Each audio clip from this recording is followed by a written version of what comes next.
Maintenant au sport, on revient sur les faits de la semaine. Bonsoir Lise Lauretière. Bonsoir Reza. Et cette semaine, l'un des faits marquants, c'est la tenue au Caire mercredi dernier de l'Assemblée générale de la CAF, la Confédération africaine de football. L'instance du football continental a connu quelques changements, mais le président Motsepe, lui, garde son fauteuil. Et justement, pardon. C'était, commente RFI, une assemblée générale à enjeu malgré la réélection assurée de Patrice Motsepe. Sur le site de la FIFA, on apprend que le Sud-Africain a reçu les félicitations du président Gianni Infantino. Il a été réélu sans opposition. Pour le patron du football mondial, seule une Afrique unie peut avoir un véritable impact sur la FIFA et sur le monde.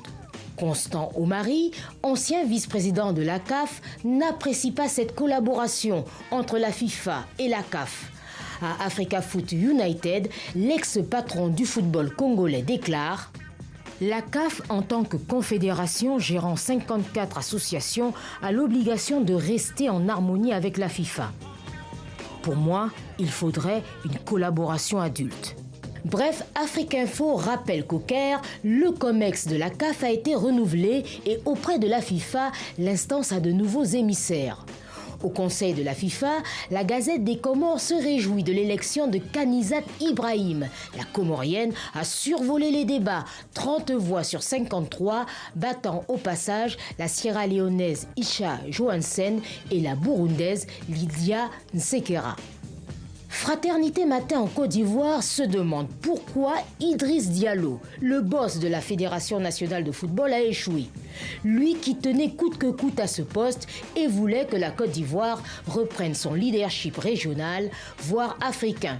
Et oui, le fait d'avoir organisé une belle CAN et la gagner ne fait pas de lui un grand du continent. Même déception au Sénégal.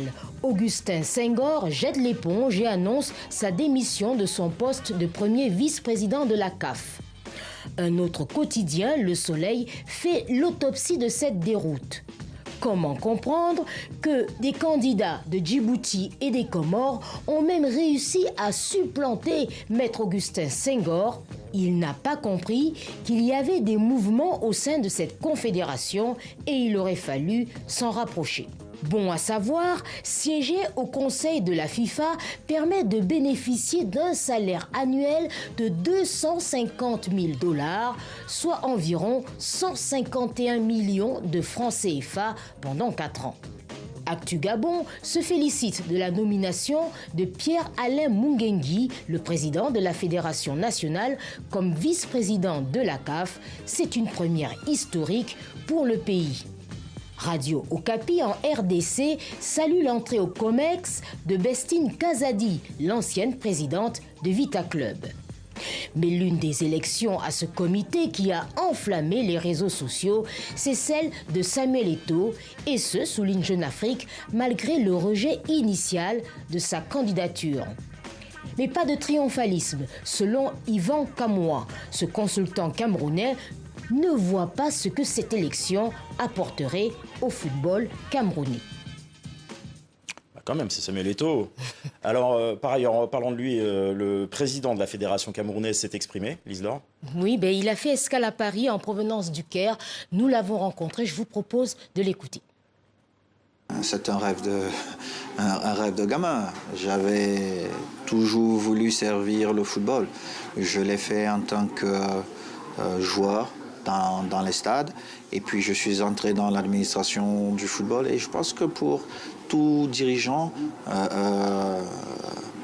l'ambition est de servir au niveau de la CAF. Et puis je remercie tous mes pairs qui ont bien voulu me faire confiance pour accompagner le leadership sous le leadership du docteur et président Motsepe. Je savoure beaucoup plus mes victoires parce que elles sont acquises sur un grand prix. Et généralement, quand j'ai une idée que je trouve bonne pour la majorité, parce que vous ne pouvez pas contenter 100% de personnes, mais il faut aller à 80-90%. Ça veut dire que vous êtes dans le bon chemin. Je fonce. Je ne suis pas élu comme président de la CAF, mais comme membre du comité exécutif et dirigé et géré par le président Motsepe. Ce qui est certain, c'est qu'à travers sa vision, je serai toujours partant pour apporter plusieurs solutions. Comme moi, il y a bien d'autres qui sont passionnés du football, qui veulent voir cette Afrique à ce niveau. Et je suis convaincu que tous ensemble, sous le leadership du président Motsepe, nous allons arriver à faire avancer le football africain. Voilà, vous pourrez retrouver l'intégralité de cette interview sur la page Facebook de notre Journal Afrique. Merci Lise Laura. Merci, à demain.